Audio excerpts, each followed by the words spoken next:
None of us like to suffer or go through pain, but there is actually a purpose in suffering. The Bible talks a lot about that, and also pain. Now, I'm going to use a sports analogy just for a few moments. Now, many years ago, I loved to compete in the contact sports like lacrosse and rugby.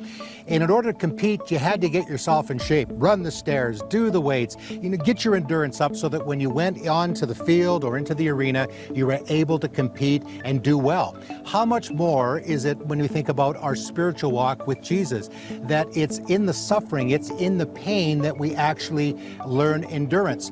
And when we do go through the suffering, we need to remind ourselves that there is eternity that we can be thinking about. Yes, there's the present suffering. I'm not minimizing that in any way, but there is actually a purpose in the suffering. The Apostle Paul, writing in chapter 8 of Romans, verses 17 and 18, says that now if we are children, then we are heirs, heirs of God and co-heirs with Christ, if we indeed share in his sufferings, in order that we may also share in his glory. Then verse 18 says, I consider that our present sufferings are not worth comparing with the glory that will be revealed in us.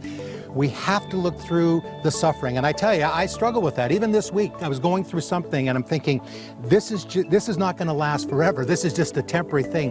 Eternity is what's going to last, for eternity. That's the thing, that we look forward to that day that we will be with Jesus when that glory will be revealed in us. Now, over the years, I have met many persecuted Christians that have endured incredible things because they refused to deny their faith in Jesus. I met Kadani.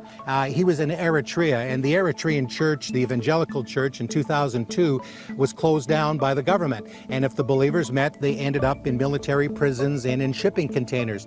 About a year after I met Kadani in 2004, he was arrested, spent 2.5 years in an Eritrean prison. Eventually he was released, escaped to Ethiopia, and now lives in California and has actually become a very good friend of mine. But when I asked him about the time that he spent in prison and how he's able to make sense of it, he said that he was able to endure it because he considered it a free gift, that he had the privilege of suffering with Jesus.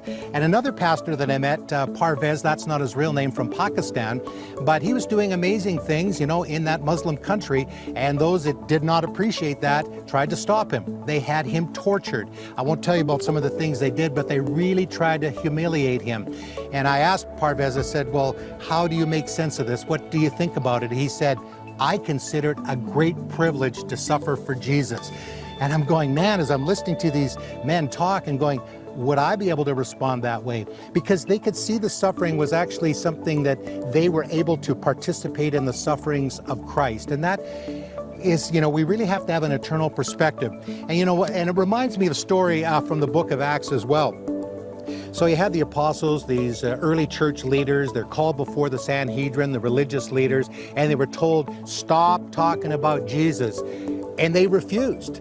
And they said, we either obey God or man, and we're not obeying you. And as a result, they were flogged, and they suffered all these beatings, and all these kind of things were going on. And yet when they left, they were rejoicing, and they considered it a privilege to suffer for that name. Again, when we go through difficulty, and I'm not minimizing, your pain or the sufferings you're going through, but we have eternity to look forward to. So we look through that suffering, and it encourages us to keep going and makes us stronger. And if you're going through something today and you need somebody to pray with you, the numbers are on the screen, and know that in your suffering, you're not alone.